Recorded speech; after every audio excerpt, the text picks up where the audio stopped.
హల్లెలూయా. సరే, మంచిది. ఈ సమయంలో మత్తయి సువార్త 7వ అధ్యాయం 21-22 వచనాలు. ప్రభువా అని నన్ను పిలుచు ప్రతి వాడును పరలోక రాజ్యంలో ప్రవేశింపడు గాని పరలోకమందున్న నా తండ్రి చిత్త ప్రకారము చేయువాడే ప్రవేశించును. ఆ దినమందు అనేకులు నన్ను చూచి, ప్రభువా ప్రభువా, మేము నీ నామమున ప్రవచింపలేదా? నీ నామమున దయ్యములను వెళ్ళగొట్టలేదా? నీ నామమున అనేకమైన అద్భుతములు చేయలేదా అని చెప్పుదురు. మంచిది. చిన్న మాట ప్రార్థన. మహాపరిశుద్ధుడైన తండ్రి, ప్రేమగల దేవుడా, కొద్ది నిమిషాలు వాక్యం ధ్యానిస్తూ ఉండగా నీకు మాకు తోడుగా ఉంచండి. వినగల చెవి గ్రహించగల ప్రతి బిడ్డకు అనుగ్రహించిన ప్రభువా, నీ దాసుడైన బలపరచని అందరికీ అర్థమయ్యేలాగా విడిచిపెట్టి ప్రభు దయచేయండి. యేసు నామములో ప్రార్థిస్తున్నాం తండ్రి, ఆమేన్. యేసు ప్రభువారు ఈ కొండ మీద ప్రసంగంలో చివరి మాటలను తెలియజేస్తూ ఉంటారు. 5వ అధ్యాయం నుండి మొదలుకొని 7వ అధ్యాయం వరకు కూడా ఎన్నో విషయాలను యేసు ప్రభువారు చెబుతూ వచ్చారు. అసలు ఆయన ఇంకొక మాట చెప్తా ఉన్నాడు ఏంటంటే, ఇక్కడ 2 కేటగిరీలు మనం చూస్తున్నాం. మొదటిగా ప్రభువా ప్రభువా అని నన్ను పిలుచు ప్రతి వాడు పరలోక రాజ్యంలో ప్రవేశింపడు, కానీ పరలోకమందున నా తండ్రి చిత్త ప్రకారం చేయవాడే ప్రవేశించు. ఇక్కడ ఈజీగా మనకు అర్థమైపోయింది ఏంటంటే,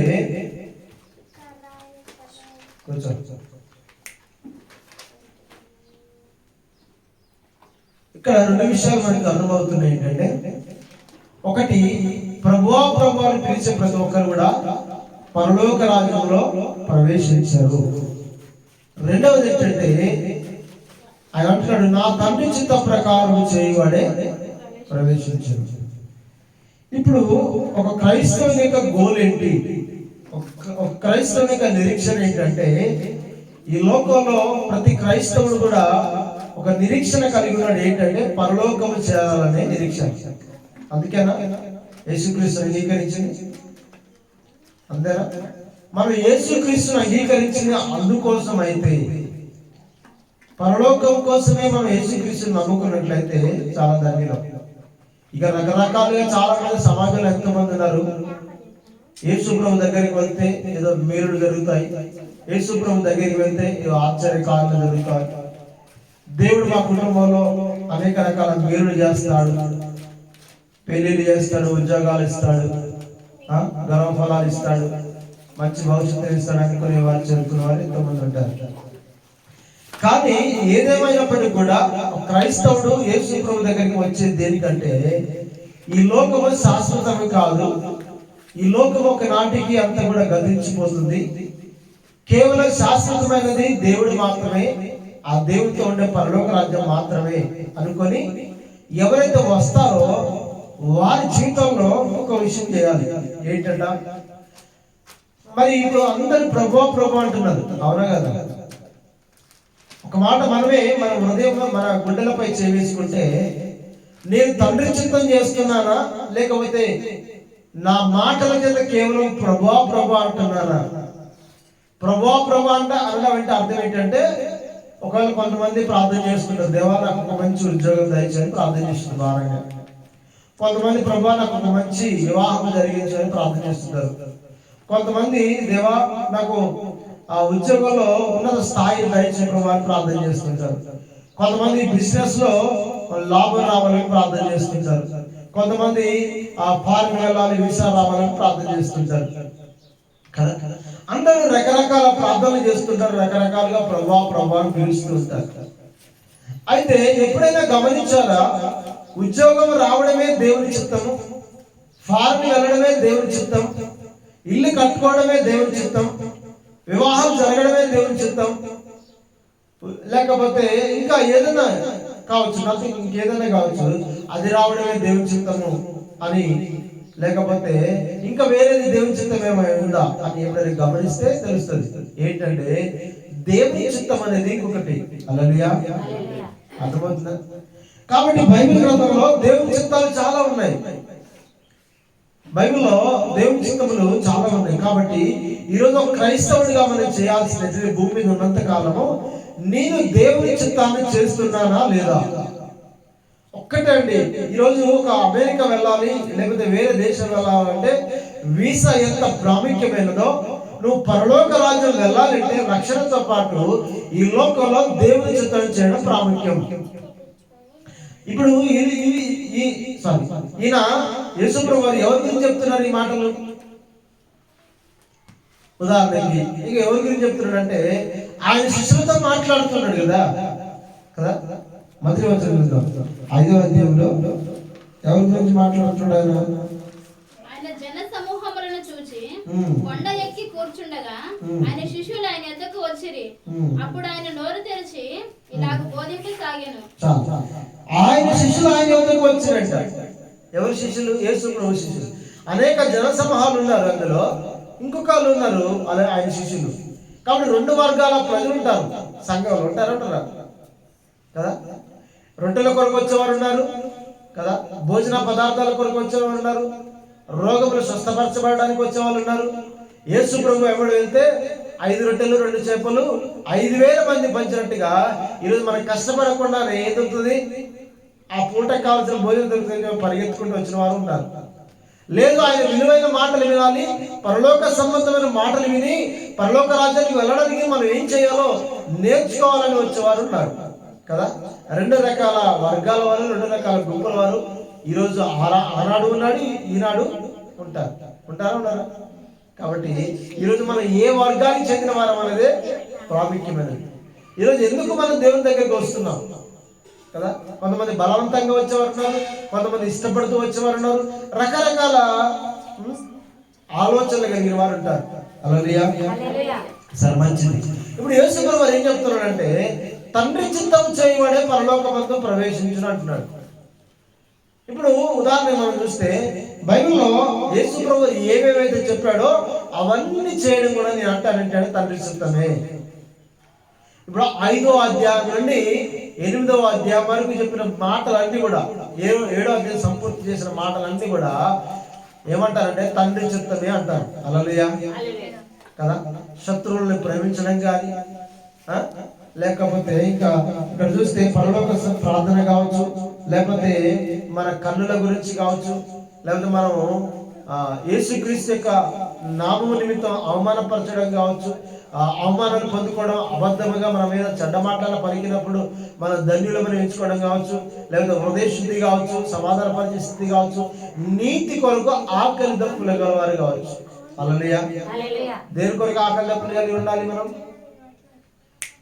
ఇవన్నీ ధ్యానించాలి.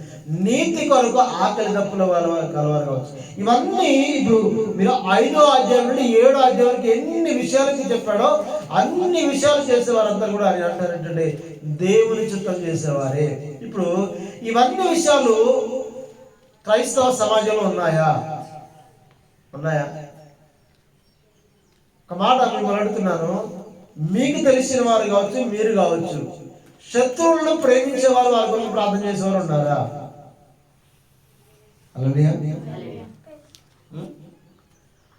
తర్వాత ఇంకా చాలా విషయాలు ఇందులో ఉన్నాయి కదా. లోకానికి వెలుగుగా ఉన్నామన్నాడు కదా. ఎప్పుడైతే మనం ఆలోచన చేస్తూ అరే నేను చుట్టుపక్కల ప్రజలకు వెలుగుగా ఉన్నాను, నా వెలుగు ఏ విధంగా వాళ్ళ మీద ప్రకాశింపజేయాలన్న ఉద్దేశంతో మనం జీవిస్తున్నట్లయితే ఒకవేళ ఫలించకపోవచ్చేమో, మనం చేసే ప్రార్థన ఆ రోజు ఫలించకపోవచ్చేమో. ఇర్మియా ప్రార్థన చేశాడు, 40 సంవత్సరాలు పరిచయం చేశాడు, ఒక్కడూ రక్షించబడలేదు. అంటే ఇప్పుడు ఇర్మియా తప్పుందా, ప్రజల తప్పుందా? ఇర్మియా 40 సంవత్సరాలు పరిచయం చేశాడు, 40 సంవత్సరాలు తన ప్రజల కొరకు ఏడ్చాడు, కానీ ఒక్కడు మారు మనసు పొందలేదు. కానీ ఇప్పుడు ఇర్మియా తప్పు ఏమైనా ఉందా, ప్రజల తప్పు ఉందా? మనం చేసేది మనం చేసుకుంటూ పోతే రక్షించబడకపోవడం తర్వాత సంగతి. ఎందుకంటే దేవుడు రేపు తీర్పు దినాన ఎవరైతే రక్షించబడలేదో, ఎందుకు రక్షించబడలేదో వాళ్ళు చూసుకుంటారు. కానీ మనం చేసే బాధ్యత మనం సక్రమంగా చేయాలి. ఇర్మియా 40 సంవత్సరాలు పరిచయం చేస్తూ వచ్చాడు, ఇక ఎవ్వరు రక్షించబడలేదని చెప్పేసి 1 సంవత్సరంతో ఆయన ఆపేయలేదు, 2 సంవత్సరాలతో ఆపేయలేదు, 10 సంవత్సరాలతో ఆపేయలేదు, 20 సంవత్సరాలతో ఆపేయలేదు.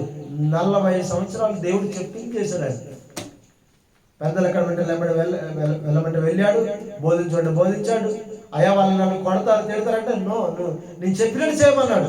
ఇర్మియా దేవుడు చెప్పిన ప్రతి సంగతిని చేస్తూ వచ్చాడు ఆయన. కానీ ఒక్కడు మారు. హల్లెలూయా. ఈరోజు ఇక్కడ నేను చెప్పదలుచుకున్న మాట ఏంటంటే, ఇర్మియా దేవుని చిత్తం చేస్తూ వచ్చాడు ఆయన, దేవుని చిత్తానుసారంగా వెళ్తూ వచ్చాడు ఆయన. అర్థమవుతుందా?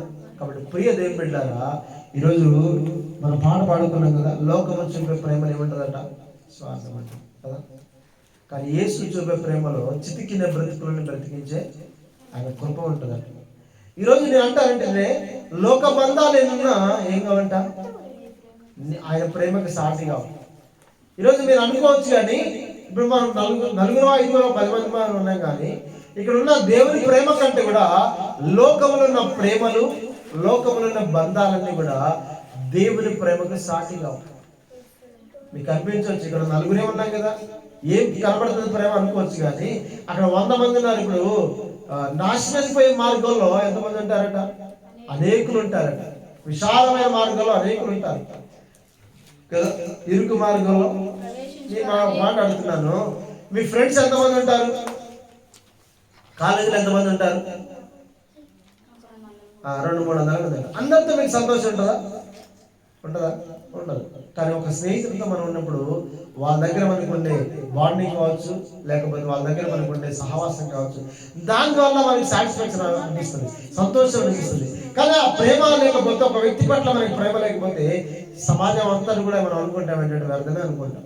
కానీ ఈరోజు గమనించండి వెళ్ళారా, ప్రేమ దొరికేది ఎక్కడంటే కేవలం యేసు ప్రభు దగ్గర మాత్రమే. యేసు ప్రభుని కలిగి ఉన్న నిజమైన బిడ్డల దగ్గర మాత్రమే నిజమైన ప్రేమ దొరుకుతుంది. అర్థం చేసుకోండి.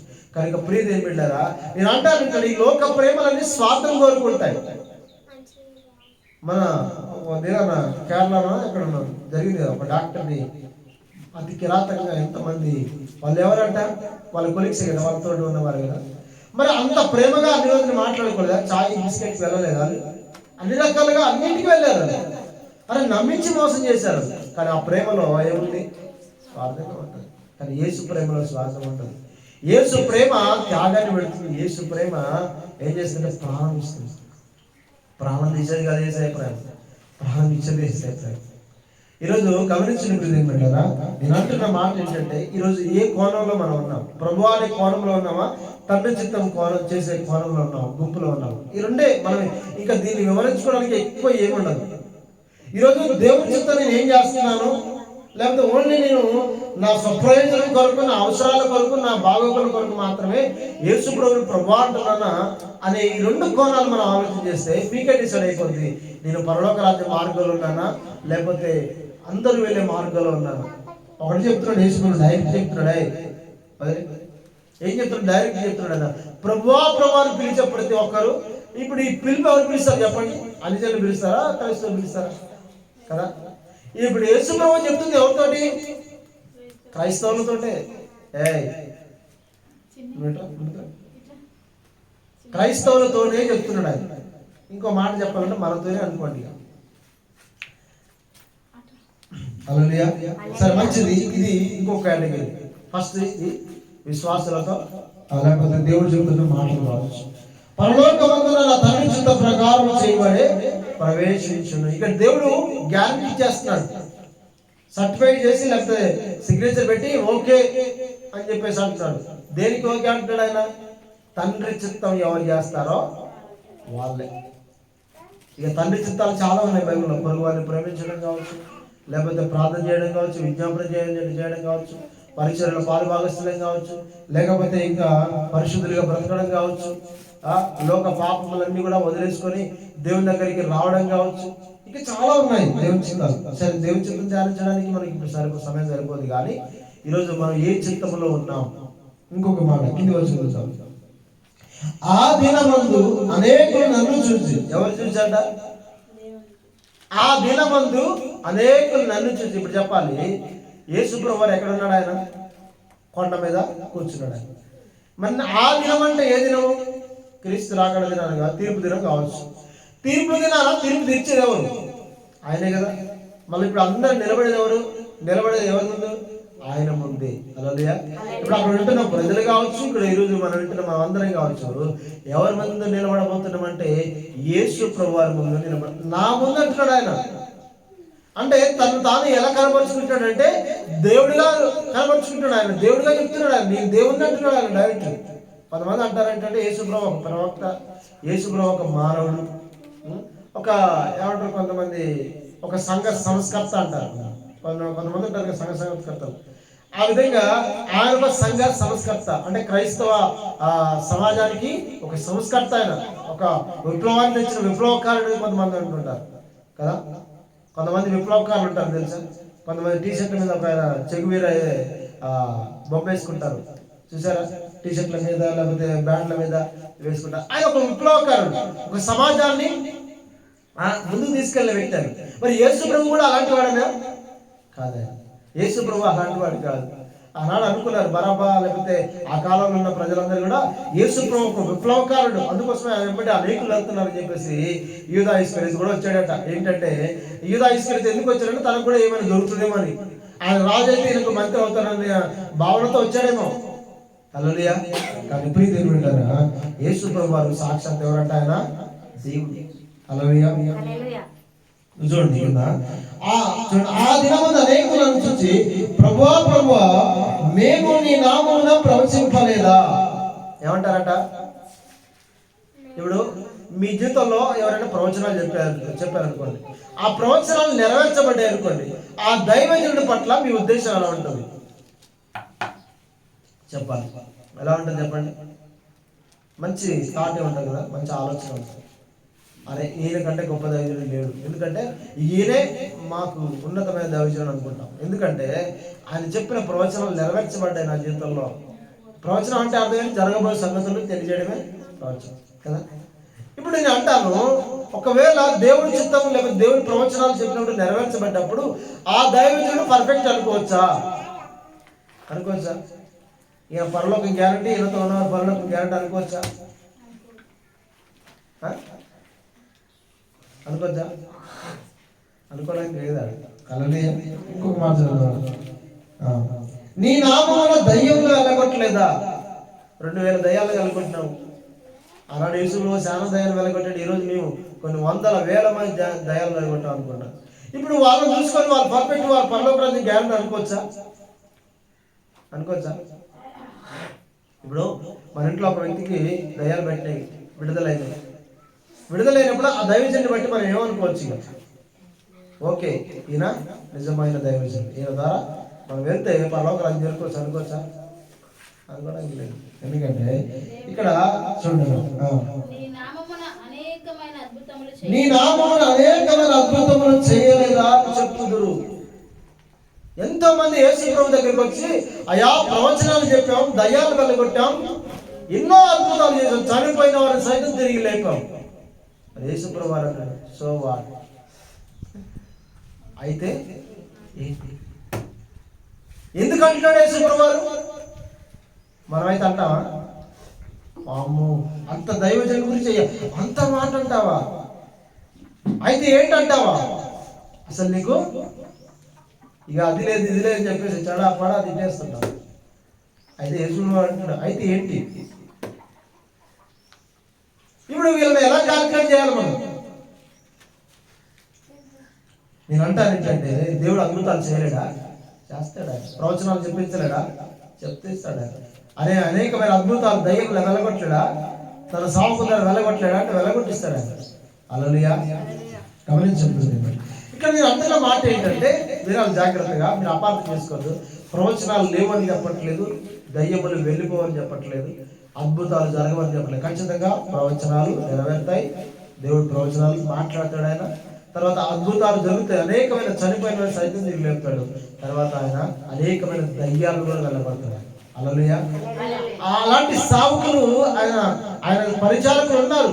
కానీ ఇక్కడ అంటున్న మాట ఏంటంటే కొంతమంది దొంగ ప్రవక్తలు, దొంగ సావుకులు ఉన్నారు. వారంట ఎన్నో అద్భుతాలు చేస్తున్నారు, ఎన్నో స్వస్థతలు చేస్తున్నారు, దయ్యాలు నిలబడుతున్నారు, లేకపోతే ఎన్నో ప్రవచనాలు చెప్పి నెరవేరుతున్నాయి. మరి నెరవేరమంట ఖచ్చితంగా యేసు నామమున వాళ్ళు చేస్తున్నారు, నెరవేరుతుంటాయి. యేసు నామం వల్ల దయ్యాలు వెళ్ళడం ఖచ్చితంగా జరుగుతుంటాయి. కానీ ఇక్కడ కూడా మిస్ అయిపోతున్నారు ఏంటంటే క్యారెక్టర్ మిస్ అయిపోతున్నారు. హల్లెలూయా. అప్పుడు నేను మిమ్మల్ని ఎన్నడూ ఎరగను, అక్రమము చేయవాలారా నా యొద్దకు పోండని వారితో చెప్పుదును. హల్లెలూయా. ఏంటంట? ఏం లేదు వారి జీవితంలో, క్రమము లేదు, అక్రమము. ఏంటి అక్రమము? వ్యభిచారం చేస్తుంటాడు, దయ్యాలు వెళ్ళగొస్తుంటాడు, దొంగతనం చేస్తుంటాడు, అద్భుతాలు జరుగుతుంటాయి. ఇంకా రకరకాలుగా పచ్చి బూతులు మాట్లాడుతుంటారు, మళ్ళీ చేయబెట్టి ప్రార్థన చేయగా దయ్యాలు వెళ్ళిపోతుంటాయి. ఇప్పుడు ఇలాంటి వాళ్ళని ఏమనుకోవాలి మనం? ఇప్పుడు గుడ్డిగా నన్ను వెళ్దామా? అద్భుతాలు జరుగుతున్నాయని చెప్పి వెళ్దామా? దయ్యాలు పోతున్నాయని చెప్పి వెంబడిద్దామా? క్యారెక్టర్ చూస్తేనే పచ్చి బూతులు వస్తున్నాయి, క్యారెక్టర్ చూస్తేనే మోసకరమైన మాటలు వస్తున్నాయి. ఇప్పుడు దేన్ని బట్టి మనం అంచనా వేయాలి? దేన్ని బట్టి అంచనా వేయాలి? కాబట్టి ప్రీతి పెట్టారు, గమనించండి. ఈరోజు ప్రభు చెప్తున్న మాట ఏంటంటే ఈరోజు చెప్తున్న మాట ఏంటంటే ఎవరు అద్భుతాలు చేసినా, ఎవరు స్వస్థతలు చేసినా, కొంచెం ఎవరు దయ్యాలు కలగొట్టినా ఒకటి మనం గుర్తుపెట్టుకోవాలి, వారి ఫలముల వల్ల వారిని మనం తెలుసుకోవాలి.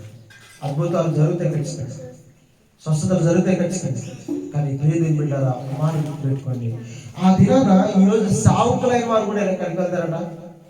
నాశనం వెళ్ళిపోతారు. అంటే విశ్వాస లిస్టులో ఉన్నారు, ఇటు అద్భుతాలు చేస్తున్న వారు లిస్టులో కూడా వాళ్ళు ఎవరున్నారు? దేవునికి వ్యతిరేకమైన వారు ఉన్నారు, అక్రమం చేసేవారు ఉన్నారు. ఈరోజు ఒకటే గుర్తుపెట్టుకోవాలా, వాళ్ళ ఫలముల వల్ల వాళ్ళు మనం గుర్తుపట్టాలి. ఇవి ఎందుకు అద్భుతాలు జరుగుతాయి అంటే దేవుడు ఇచ్చిన గిఫ్ట్ అది. ఇప్పుడు ఒక గిఫ్ట్ నువ్వు ఎవరికైనా ఇచ్చావనుకోండి, వాళ్ళు దాన్ని చెడ్డగా ఉపయోగిస్తున్నాడు అనుకోండి, తీసుకోవడానికి ప్రయత్నం చేస్తారా? చేయవు. ఇక వాళ్ళ ఇష్టం, వాడు ఏమని చేసుకోని చెప్పేసి మనం బహుమానం ఇచ్చా మళ్ళీ తిరిగి తీసుకోవద్దని చెప్పేసి అనుకుంటారా? లేకపోతే వాడు దాన్ని చెడ్డగా వాడుకుంటాడని చెప్పేసి గిఫ్ట్ తీసుకుంటారా మీరైతే? వాడు ఎట్లైనా వాడుకోని చెప్పేసి మనం ఆ గిఫ్ట్ మాత్రం తీసుకోం. హల్లెలూయా. కాబట్టి ప్రియ దేవుని గమనించండి. ఇక్కడ చూడండి, నా యొద్ద నుండి పొండని వారితో చెప్పుదురు. ఈరోజు మనం గుర్తుపెట్టుకోవాలి, ఒకటే అద్భుతాలు చేసేవారు ఉన్నారు, స్వస్థతలు చేసేవారు ఉన్నారు, దయ్యాలు వెలగొట్టేవారు ఉన్నారు, ప్రవచనం చెప్పేవారు ఉన్నారు. కానీ వాళ్ళ క్రియలు ఎలా ఉన్నాయి? ఈరోజు నేను ఒక మాట చెప్తున్నాను, చాలా మందిలో స్వస్థతలు జరిగితే కానీ వాళ్ళ కనికరం ఉండదు, అద్భుతాలు జరిగితే కానీ వాళ్ళ ప్రేమ ఉండదు, దయ్యాలు వెళ్ళిపోతాయి కానీ వారిలో ఒక రకమైన గర్వం, అసూయ. చూడండి, ఇలాంటి స్వభావాలు కనుక ఉన్నట్లయితే, అంటే అద్భుతం ఒకవేళ జరిగింది అనుకోండి, అది దేవుని ఘనత రావాలి, దేవుని నామానికి మహిమ రావాలి. కానీ ఈరోజు జరిగే అద్భుతాల ద్వారా ఎవరికి ఘనత వస్తుంది? తనకి ఘనత వస్తుంది, తన వెనకాల సాతానికి ఘనత వస్తుంది కదా. ఇప్పుడు ఒక అద్భుతం జరిగిన, ఒక ప్రవచనం నెరవేర్చబడ్డ, అనేకమైన దయ్యాలు వెళ్ళిపోయినా ఎవరికి ఘనత రావాలి? దాని ద్వారా ఎవరికి రావాలి? దేవునికి రావాలి. హల్లెలూయా. దేవునికి రావాలి. కానీ ఈరోజు దేవునికి రాకుండా మనుషులకు వెళ్ళిపోతుంది. రెండవది ఎవరికి వెళ్ళిపోతుందంటే వారి వెనకాలన్న సాతానికి వెళ్ళిపోతుంది ఘనత. ఈరోజు చాలా మంది అద్భుతాలు చేసేవారు లేరా? ఈరోజు చాలా మంది స్వస్థతలు జరిగి వెళ్ళివా? ఎన్నో అద్భుతాలు జరుగుతున్నాయి, ఎన్నో పరిచయంలో ఎన్నో గొప్ప కాలం జరుగుతున్నాయి. కానీ ఎన్నడూ మైక్ పెట్టి ఈ అద్భుతం జరిగింది చెప్పరే? ఎన్నడూ మైక్ పెట్టి ఇలా జరిగిందని చెప్పేసి మాటికి స్లోలింగ్ ఇవ్వరే? ఎన్నో రహస్య పరిచయాలు ఉన్నాయి, ఎన్నో అద్భుతాలు జరుగుతున్నాయి వారి ప్రాంతాల్లో. కానీ ఎన్నడూ కూడా ఇలా జరిగిందని చెప్పేసి బాహాటంగా మా పరిచర్యలో మా యొక్క సావలేలు జరిగిందని చెప్పేసి ఎన్నడూ కూడా వాళ్ళు చెప్పించుకోరు. ఎందుకంటే అది దేవుడికి మాత్రమే ఘనత రావాలి. హల్లెలూయా. కాబట్టి మీరు పేరు చేసుకోండి, వాళ్ళ క్రియలను బట్టి మనం తెలుసుకోవచ్చు. సరే, మంచిది. ఇక కిందికి చూద్దామా? కాబట్టి ఇప్పుడు యేసుప్రభువు ముగింపుకు వస్తున్నాడు. ఈ నా మాటలు విని వాటి చొప్పున చేయి ప్రతి వాడును బండ మీద తన ఇల్లు కట్టుకున్న బుద్ధిమంతుడిని పోలి ఉండును. హల్లెలూయా. ఇప్పుడు 5వ అధ్యాయం నుండి మొదలుకొని 7వ అధ్యాయం వరకు చెప్పిన మాటలన్నింటినీ ఎవరైతే విని వాటి ప్రకారం జీవితాలను కట్టుకుంటారో వాళ్ళు ఎలా ఉంటారంట? బండ మీద ఇల్లు కట్టుకున్న వ్యక్తుల వలె, బుద్ధిమంతుల వలె ఉంటారట. హల్లెలూయా. ఈరోజు 2 ఇళ్ళు కట్టబడ్డాయండి, 2 ఇళ్ళు సేమ్ ఉన్నాయి. అర్థమవుతుందా? ఇప్పుడు 2 ఇళ్ళు సేమ్ ఉన్నాయి కదా, మీరు దాన్ని బట్టి ఇప్పుడు అంచనా వేసి ఏది ఒరిజినల్ ఏది డూప్లికేట్ ఎలా మీరు క్యాల్కులేట్ చేస్తారు? అంచనా వేస్తారు? రెండు చూడడానికి రెండు సేమ్ ఉన్నాయి.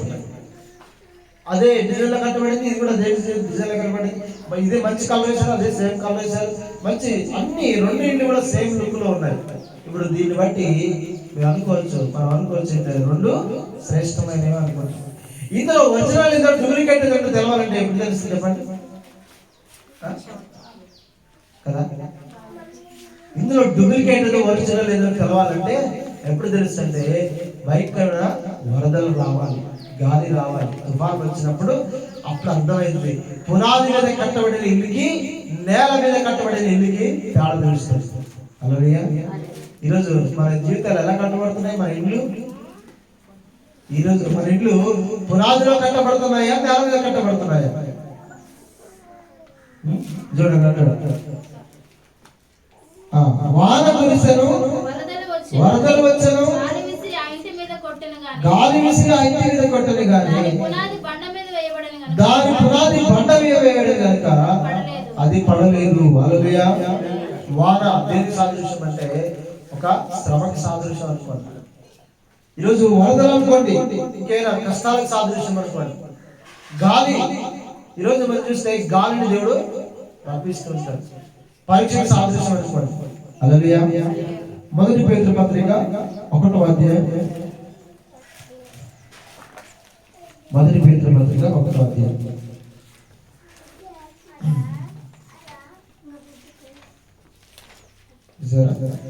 6-7 వస్తుంది. ఇందువలన మీరు మిక్కిలి ఆనందించుచున్నారు గాని అవసరమును బట్టి నానా విధములైన శోధనల చేత ప్రస్తుతం ఉన్న కొంచెము కాలము మీకు దుఃఖము కలుగుచున్నది. నశించిపోవు సువర్ణ అగ్ని పరీక్ష వలన శుద్ధపరచబడుచున్నది కదా, దానికంటే అమూల్యమైన మీ విశ్వాసము ఈ శోధనల చేత పరీక్షకు నిలిచినదై యేసుక్రీస్తు ప్రత్యక్షమైనప్పుడు మీకు మెప్పును మహిమయు ఘనతయు కలుగుటకు కారణమగును. దేవుడు మనల్ని ఎందుకు పరీక్షిస్తాడు చెప్పండి?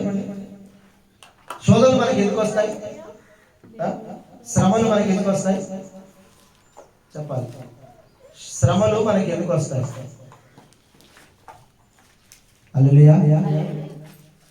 ఎందుకు వస్తాయంటే మనకి శ్రమలు ఎందుకు వస్తాయంటే మన పునాదిని పరీక్షించడానికి, మన విశ్వాసాన్ని పరీక్షించడానికి వస్తూ ఉంటాయి. కొన్ని కష్టాలు, శ్రమలు వచ్చినప్పుడు దేనికి అవి సాదృశ్యంగా ఉంటాయంటే మన పునాది స్ట్రాంగ్ గా ఉందా లేదా, మన విశ్వాసం స్థిరంగా ఉందా లేదా పరీక్షించబడడానికి కొన్ని శోధనలు మన జీవితంలో వస్తూ ఉంటాయి. కాబట్టి క్రైస్తవులుగా, దేవుని బిడ్డలుగా ఈరోజు మనం గమనించుకోవాల్సిన విషయం ఏంటంటే కొన్ని శోధనలు వచ్చినప్పుడు, శ్రమలు వచ్చినప్పుడు కంగారు పడవద్దండి మనం. ఎందుకంటే ఇక్కడ చెప్తున్నాడు చూడండి, ఇందువల్ల మీరు మిక్కిలి ఆనందిస్తున్నారు. దేని వల్ల ఆనందిస్తున్నారు? దేని వల్ల ఆనందిస్తున్నారంట ఈ సంఘం? ఇక్కడ పేతురు రాసిన పత్రికలో ఉన్న ప్రజలు ఎందువల్ల ఆనందిస్తున్నారంటే రక్షణను బట్టి, వారికి ఇచ్చిన రక్షణ బట్టి ఆనందిస్తున్నారంట. ఈరోజు నేను ఒక మాట అడుగుతున్నాను, ఈ లోకంలో మనకు శ్రేష్టమైన సంతోషం దేనిని కలుగుతుంది? మిక్కిలి సంతోషము. ఒక వ్యక్తి ఒక శ్రేష్టమైన సంతోషాన్ని కలిగి ఉంటారు. దేని బట్టి కలిగి ఉంటారు? హల్లెలూయా. ఈ ప్రపంచంలో మనం చూస్తే రక్షణ కంటే మించిన ఆనందం ఇంకోటి ఉండదు. అది ఎవరికి అర్థమైంది? కేవలం క్రైస్తవులకు మాత్రమే అర్థమైంది, వేదాలకు అర్థం కాదు. హల్లెలూయా. ఎందుకంటే క్రైస్తవుడు ఈ లోకంలో ఒక నిరీక్షణ ఉంది, ఒక ఆధారం ఉంది. ఈరోజు నేను చనిపోతే పరలోకాలను చేరుకుంటానన్న ఒక నిరీక్షణ ఉంది. కాబట్టి ఈ లోకంలో శ్రమలు, కష్టాలు నేను చేయాలన్న ఆ యొక్క దృక్పథంతో ఏమంటాడంటే మిక్కిలి ఆనందిస్తుంటాడట. అయితే ఈరోజు ఇక్కడ ప్రజలంట ఆనందిస్తున్నారు, సంతోషిస్తున్నారు. ఎందుకంటే నేను రక్షించబడ్డాను, నేను ప్రభువులో ఉన్నాను, ఇదిగో యేసయ్య వస్తే నేను పరలోక రాజ్యం పోతాను, శాశ్వత కాలం ఆయనతో యుగాలు జీవించబోతున్నాను, ఆ మహిమ ప్రపంచంలో ఆ బంగారు వీధిలో నడవబోతున్నాను, దేవుడు నా కొరకు ఒక మంచి బంగారు ప్యాలెస్ కడుతున్నాడు అక్కడ అని చెప్పేసి దాన్ని బట్టి మనం ఆనందిస్తుంటాం కదా. అయితే పేతురు అంటున్నాడు, ఇందువలన మీరు మిక్కిలి ఆనందిస్తున్నారు. కానీ చూడండి, కానీ అవసరమును బట్టి ఏంటంట ఇప్పుడు చెప్పాలి. బండ ఇప్పుడు ఏది ఒరిజినల్ ఏది డూప్లికేటో తెలవాలంటే ఏం చేయాలి?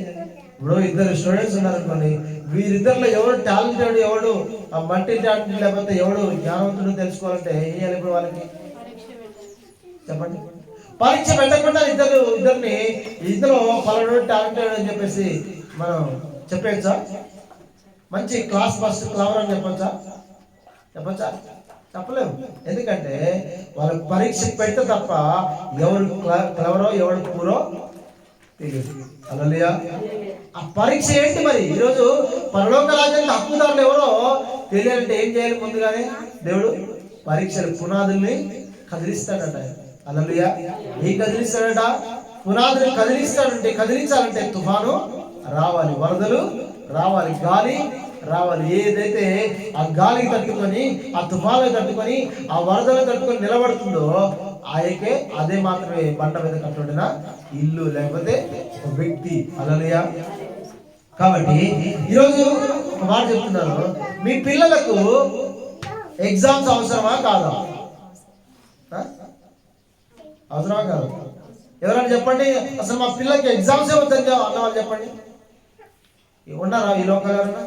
మరి పిల్లలకి ఎగ్జామ్స్ వద్దన్న ప్రజలు మరి దేవుడికి ఎగ్జామ్స్ పెడితే ఎందుకు తట్టుకోలేకపోతున్నారు? దేవుడు పరీక్ష పెడితే ఎందుకు తట్టుకోలేకపోతున్నారు? ఎందుకు వద్దంటున్నారు? దేవా నాకు ఎందుకు ఈ పరీక్షలు ఎందుకు ప్రశ్నిస్తున్నాం? హల్లెలూయా. కానీ ప్రియ దేవుని బిడ్డలారా గమనించండి, ఈరోజు మన పిల్లలకి ఎగ్జామ్స్ కావాలా? మనకి మాత్రం ఎగ్జామ్స్ వద్దా? పరీక్షలు వద్దా? కాబట్టి గుర్తుపెట్టుకోండి, పరీక్షలు వద్దని ఎవరు అనుకుంటారు చెప్పండి? పరీక్షలు ఎవరు పెట్టద్దు అనుకుంటారంటే వాళ్ళ పిల్లలు ఏమైపోయినా పర్లేదు, వాడు పనికి మాట్లాడైపోయినా పర్లేదు, కానీ మా పిల్లలకి ఏం పెట్టద్దు. ఈరోజు ఎవరు పరీక్షలకు వద్దనుకుంటారంటే మాకు మా జీవితాలు ఏమైపోయినా పర్లేదు, కానీ మాకు మాత్రం ఎప్పుడు సుఖంగానే ఉండాలనుకునే వారికి పరీక్షలు అవసరం. ఈరోజు ప్రభు అంటాడు, కానీ చూడండి అంటాడు, అవసరమును బట్టి ఇది అవసరం అంట. ఇప్పుడు మన ఎగ్జామ్స్ జరిగిన పిల్లలకి అవసరం కాదా? ఎంత ఎదిగారు, ఎంత ఎదుగుతున్నారు, ఇంకెంత ఎదగాల్సింది, ఎక్కడ లోపం జరుగుతుందని తెలుసుకోవాలని ఏం కావాలి? పరీక్షలు కావాలి కదా. అది అవసరమే కాదా? ఖచ్చితంగా మనకు కూడా అవసరమే. కాబట్టి అవసరమును బట్టి ప్రస్తుతమున కొంచెం కాలము మీకు నానా విధములైన శోధనల చేత ప్రస్తుతమున్న కొంచెం కాలము మీకు దుఃఖము కలుగుచున్నది. హల్లెలూయా. ఇక్కడ ఎవరు పరీక్ష పెడతారు మరి? దేవుడా సాతానా? పరీక్ష పెట్టింది ఎవరు? దేవుడా సాతానా?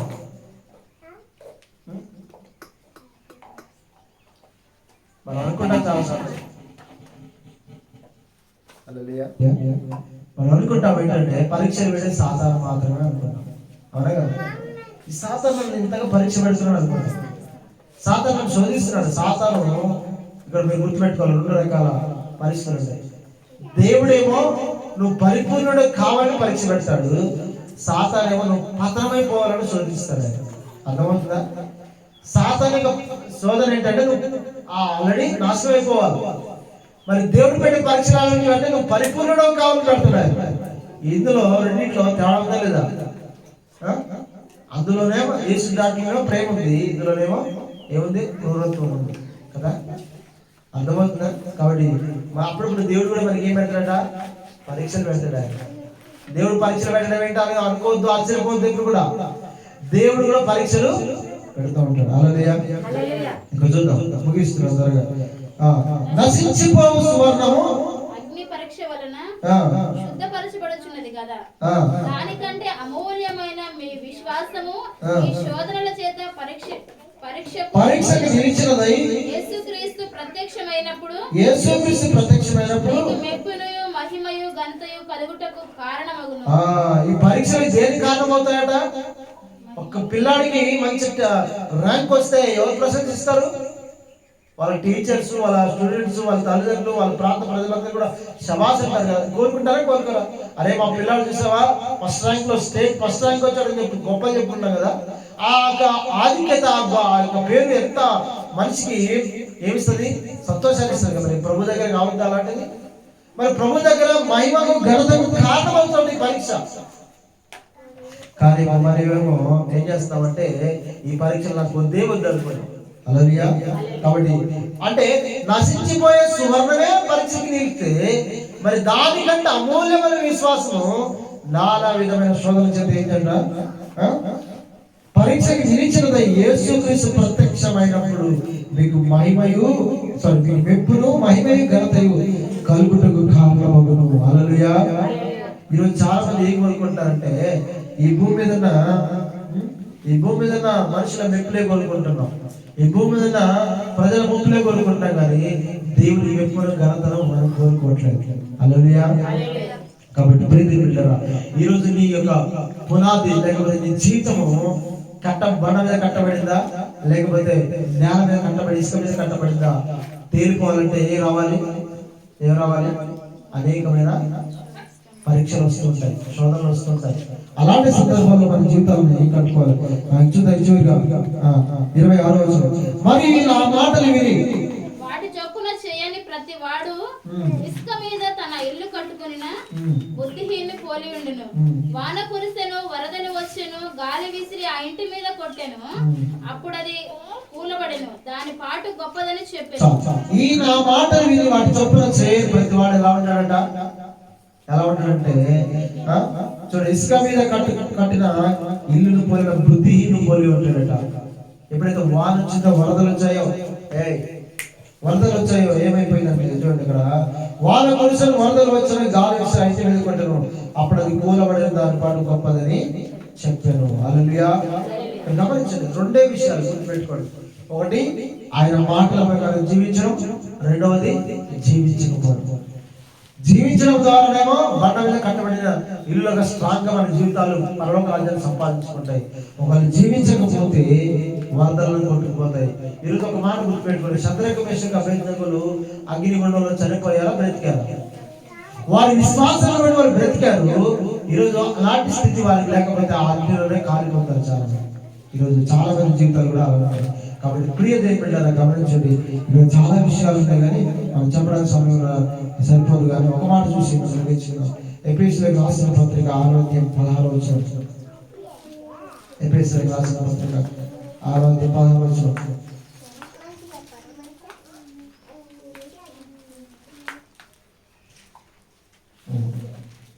సద్వినియోగము చేసుకొనుచు అజ్ఞానుల వలె కాక జ్ఞానుల వలె నడుచుకున్నట్లు జాగ్రత్తగా చూసుకొనుడి. ఇందు నిమిత్తము మీరు అవివేకులు కాక ప్రభు యొక్క చిత్తమేమిటో తెలుసుకొనుడి. దినములు చెడ్డవి గనుక మీరు సమయము పోలేక సద్వినియోగం చేసుకొనొచ్చు. అజ్ఞానుల వలె కాక జ్ఞానుల వలె నడుచుకున్నట్లు జాగ్రత్తగా చూసుకొనుడి. హల్లెలూయా.